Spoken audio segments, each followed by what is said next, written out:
Hello, hi, welcome to you home education. आप सभी का होम एजुकेशन में स्वागत है। आज हम पढ़ने वाले हैं संवेगात्मक विकास के ऊपर, ठीक है? संवेगात्मक विकास के ऊपर, ठीक है। संवेगात्मक विकास यानी कि इमोशन डेवलपमेंट के ऊपर।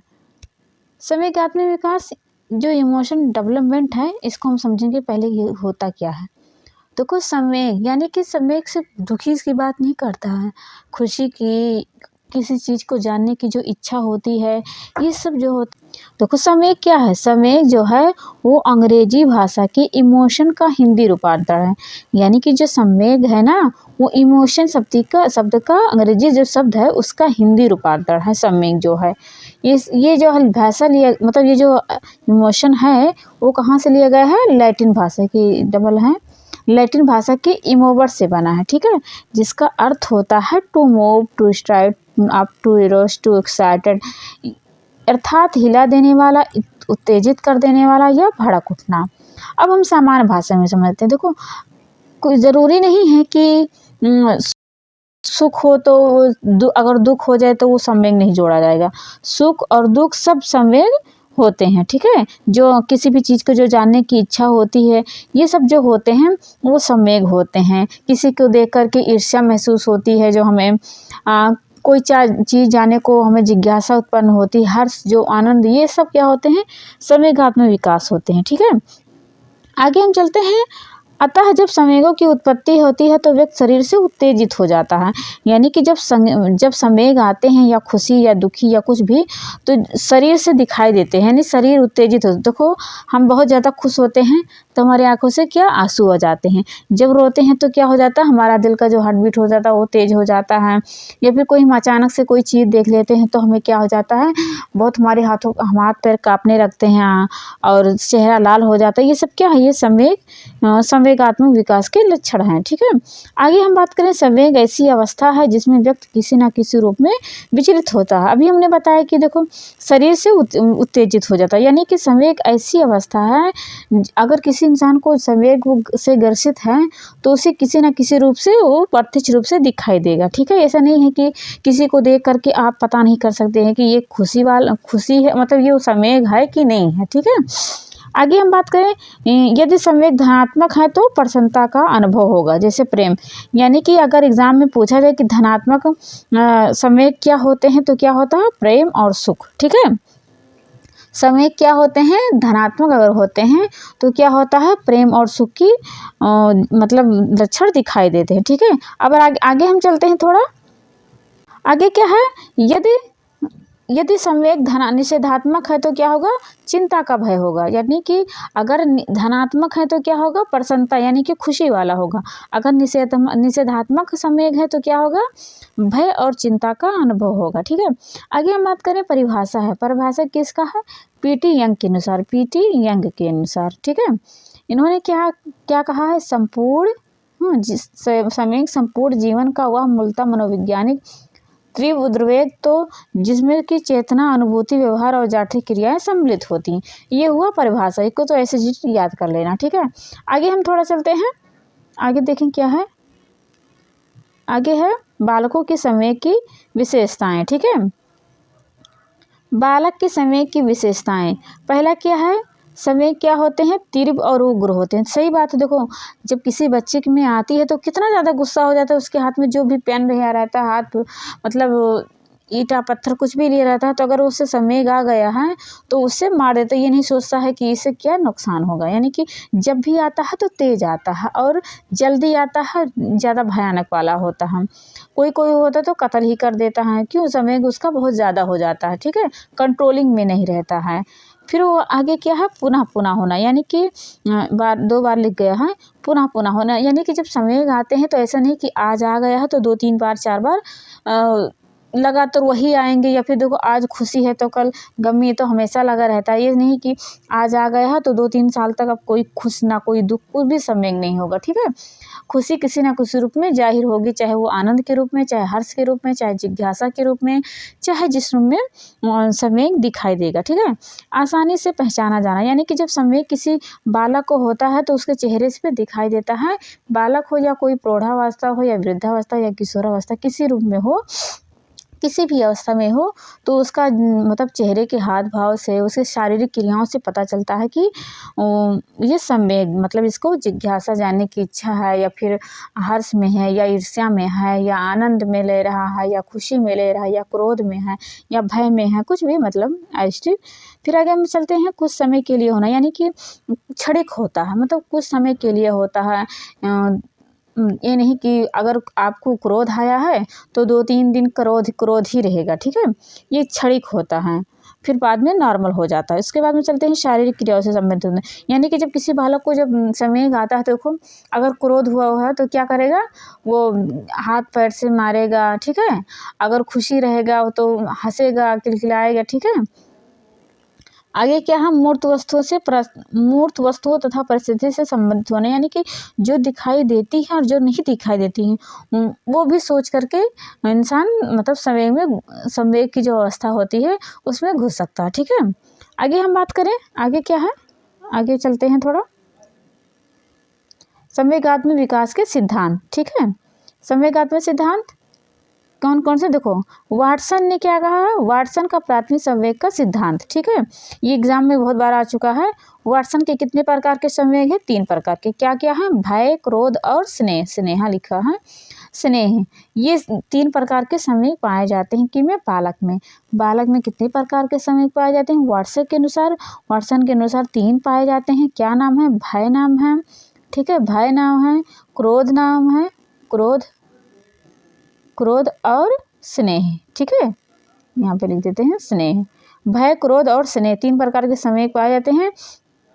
इन्होंने कहा है जो ये 3 प्रकार के संवेग पाए जाते हैं वो जो जन्म से पाए जाते हैं, ठीक है। अब उसके बाद में जब मतलब ये समाज में जाता है तो इन्हीं 3 संवेगों के आधार पर अन्य संवेगों की उत्पत्ति होती है, ठीक है। आगे हम चलते हैं संवेग की दशाएं। संवेग की दशाएं कितनी होती हैं, देखो प्रत्येक प्राणी में संवेग 2 प्रकार से दिखाई देते हैं, ठीक है। मतलब अगर कोई है इंसान तो उसको कैसे पहचान पाओगे, मतलब किस किस रूप में दिखाई देते हैं, तो एक होते हैं आंतरिक और एक होते हैं बाह्य, एक होते हैं आंतरिक, एक होते हैं बाह्य। आंतरिक जैसे हम बात करें कि देखो कोई इंसान है, ठीक है, अगर वो उसके मतलब बाहर से नहीं दिखाई देता है तो अंदर से बहुत ऐसी रासायनिक क्रिया होती है जिससे अंदर के जो संवेग होते हैं वो दिखाई देते हैं, जैसे कि हार्ट बीट तेज होना, ठीक है, ये अंदर से होते हैं। उसके बाद में हार्ट बीट के अलावा जो वो होता है, पाचन संस्थाएं होती हैं, अंतःस्रावी ग्रंथि होती हैं, जो भी आंतरिक क्रियाएं होती हैं रासायनिक क्रियाओं से परिवर्तन होकर के आंतरिक संवेग दिखाई देते हैं। अब बाह्य वो होते हैं जैसे कि आँखों को लाल होना, ठीक है, आँखों का लाल होना, और उसके बाद हाथ पैर कांपना, ठीक है। आगे हम बात करते हैं, यहाँ पे हटा देते हैं। आँखों का लाल हमने बताया, चेहरे का हाव भाव बदलना, ठीक है, चेहरे का हाव भाव बदलना। उसके बाद में क्या होता है कि शरीर कांपने लगता है बाह्य में, आँखों से आंसू निकलने लगते हैं, आवाज़ थोड़ा तेज हो जाता है, ठीक है, किसमें, बाह्य में, ठीक है। आगे हम थोड़ा चलते हैं, समय से पाए जाते हैं, क्या, संवेग जन्म के समय से ही पाए, यहाँ पे जन्म नहीं लिखा हुआ, किंतु वो अविकसित होते हैं, ठीक है,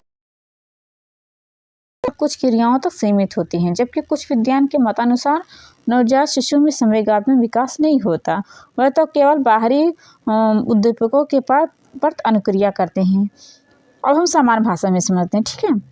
देखो कुछ मनोविज्ञान ने कहा है कि जो संवेग होते हैं शिशुओं में, ठीक है, जन्म से पाए जाते हैं, ठीक है, और जबकि कुछ हैं कह रहे हैं कि जन्म से नहीं पाए जाते, जब वो बाहरी समाज में आता है, बाहर आता है, तो जो बाहर में जो भी क्रियाएं होती हैं उसके अनुरूप अपनी जो संवेग होता है वो अनुक्रिया करता है, ठीक है, अपना बदलाव करता है। इस प्रकार में वाटसन ने क्या कहा, वाटसन ने अपने अध्ययन में बताया कि शिशु में 3 प्रकार के संवेग पाए जाते हैं, क्या क्या, क्रोध, भय, प्रेम। अब भाई क्रोध कैसे दिखाएगा, क्रोध शिशु कैसे दिखाएगा, ऐसा हो सकता है कि जब देखो वाटसन के अनुसार क्रोध का प्रदर्शन शिशु तब करेगा जब उसका कोई अच्छी चीज़ उसको छुपा लिया जाए तो वो रोक कर मांगे, ठीक है, या फिर उसको भूख लगी है, हाँ, तो उसको दूध ना पिया जाए तो वो रो करके चिड़चिड़ा हो करके अपने क्रोध को जाहिर करेगा। या फिर ऐसा हो सकता है कि माँ दूध पिला रही है, स्तनपान हटा दे, तो वो अपने क्रोध को जाहिर करेगा। अब भय में क्या होगा, भय में जैसे कि कोई मतलब तेज़ आवाज़ उसके कानों में जाए या फिर अंधेरे में लेकर जाओ तो वो डर करके अपना भय प्रदर्शन करेगा। भय में क्या होगा, भय में नहीं, प्रेम में, सॉरी, भय तो बता दिया। प्रेम में होगा कि प्रेम और स्नेह से, जैसे कि अगर उसे बच्चे को गुदगुदी लगाओ या प्यार से थपकी लगाओ तो अपने प्रेम का प्रदर्शन करेगा। ठीक है, आगे हम बात करें क्या है, पूर्व बाल्यावस्था में संवेगात्मक विकास। पूर्व बाल्यावस्था कब से कब चलती है, 2 से 6 वर्ष। इसमें कौन से समय पाए जाते हैं, भय पाया जाता है, क्रोध पाया जाता है, रोना पाया जाता है, स्नेह और ईर्ष्या पाया जाता है। ठीक है, आगे हम बात करें क्या है, उत्तर बाल्यावस्था। ठीक है, उत्तर बाल्य जबकि कब से कब चलती है, 6 से 12 वर्ष चलती है। थोड़ा हम आगे चलते हैं, ईर्ष्या यानी कि किसी भी जानने को जिज्ञासा होती है, हर्ष होती है, आनंद, स्नेह, भय, क्रोध, ये सब क्या होते हैं, उत्तर बाल्यावस्था में आते हैं। जबकि किशोरावस्था में क्या होता है, जो कब से कब चलती है, 11 से 21 वर्ष तक चलती है। इसमें कौन से समय पाए जाते हैं, क्रोध पाया जाता है, ईर्ष्या, जिज्ञासा, स्नेह का प्रदर्शन होता है। ठीक है, इसमें संवेगात्मक नियंत्रण भी आ जाता है, यानी कि गुस्सा है तो उस पर कंट्रोलिंग करना किशोरावस्था में आ जाता है। फिर आगे हम बात करते हैं, आगे क्या है, संवेगात्मक विकास में नियंत्रण, यानी कि किसी को, बालक को अगर संवेग आ गया है, मतलब अगर खुशी वाला है या गम वाला है या कुछ भी है, तो उसे कैसे कंट्रोल कर सकते हैं, यानी कि उनकी जो क्रोध वाला जो सीमा पार कर गया है तो उसे कैसे क्या करके कंट्रोल, या फिर कोई बालक है जो जिद्दी कर रहा है, जिद्द हो रहा है कि हमें ये सामान चाहिए ही चाहिए, तो वो क्या करेंगे कि आपको जो बालक का जो संवेग है वो थोड़ा स्लो हो जाए। ठीक है, आगे हम बात करते हैं, देखो लिखा, प्रत्येक व्यक्ति सामाजिक प्राणी है। ठीक है, प्रत्येक बालक समाज, हमने क्या बताया अभी, जो बालक होता है, मतलब प्रत्येक व्यक्ति, बालक की बात ना करें, प्रत्येक व्यक्ति क्या होता है, सामाजिक प्राणी होता है। प्रत्येक बालक परिवार के बाद समाज की सीमा में प्रवेश करता है। प्रत्येक समाज में अपने सदस्यों को जहां वो एक और सामाजिक संरक्षण प्रदान करता है, वहीं दूसरी ओर वो भी अपेक्षा करता है कि सामाजिक नियंत्रण में रहकर प्रत्येक कार्य करें। ठीक है, संवेग पर नियंत्रण भी सामाजिक नियंत्रण का ही अंग है, यानी कि इसका कहने का अर्थ यह है कि जो बालक होता है एक सामाजिक प्राणी होता है। ठीक है, बालक न कहें, प्रत्येक प्राणी की बात करें हम, समाज में रहता है, तो भाई समाज में रहता है तो वो अगर घर में है तो सामाजिक है। ठीक है, बाहर जाएगा तब भी समाज में जाएगा, तो समाज में रहेगा तो गुस्सा दिखाएगा तो उसको कैसे चलेगा। ठीक है, तो नियंत्रण करना भी एक सामाजिक नियंत्रण का ही अंग है। दमन क्या होता है समझते हैं। देखो, इस विधि में क्या होता है ना, जो संवेग होते हैं ना, जैसे कोई बालक है, कोई चाहता है कि हमें ये गुड़िया चाहिए या गुड्डा चाहिए, तो माँ क्या करे, वो चीज़ दे करके दूसरा चीज़ से बहका दे, यानी कि उसकी जो इच्छाएं थी उसको दबा दिया जाए। ठीक है, दमन क्रिया 2 तरह से कर सकते हैं, एक बाह्य दमन होता है, एक आंतरिक दमन होता है। ठीक है, एक बाह्य दमन होता है, एक बाह्य होता है, एक आंतरिक होता है। बाह्य में क्या होता है कि जैसे कहें, माता पिता कहें कि हम तुमसे प्यार नहीं करेंगे, हम तुमसे बोलेंगे नहीं अगर झगड़ा करोगे।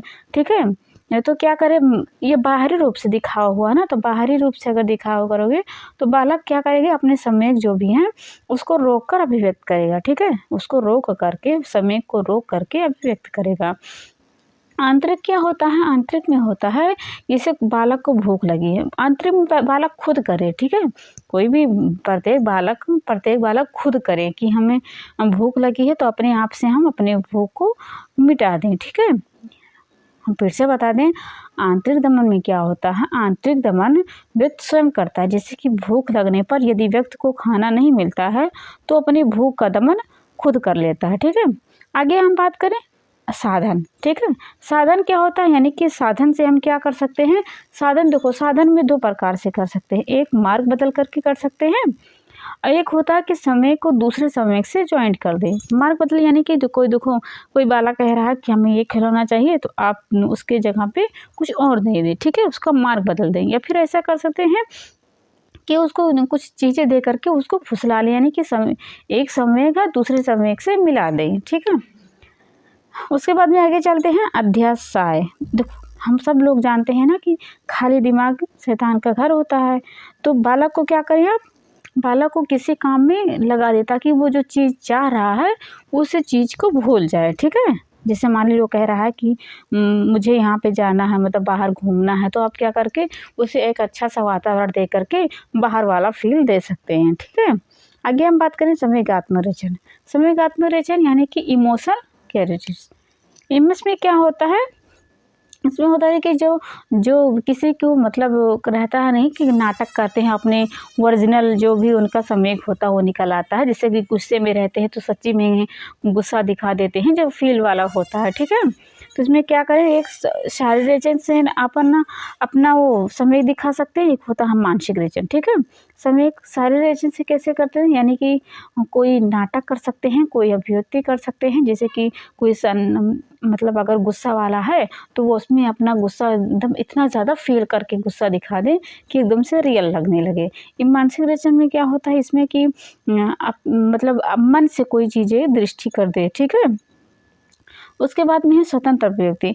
इसमें क्या होता है कि मतलब ये स्वतंत्र रूप से छोड़ दे कि जो बालक चाह रहा है उसको वैसे दे दे, ताकि वो कुछ मनोवैज्ञानिक है वो कह रहे हैं, शिक्षा शास्त्री हैं, उन्होंने कहा है, जैसे कि रूसो तथा मॉन्टेसरी ने कहा है कि बालक को मतलब अगर किसी को समय आया है, चाहे वो हंसी या खुशी या गम कुछ भी वाला हो, तो उसे संतुलित रूप से छोड़ दे, क्योंकि अगर समय को रोकोगे ना तो उनका जो मानसिक विकास होता है उसमें बाधा आएगी, ठीक है।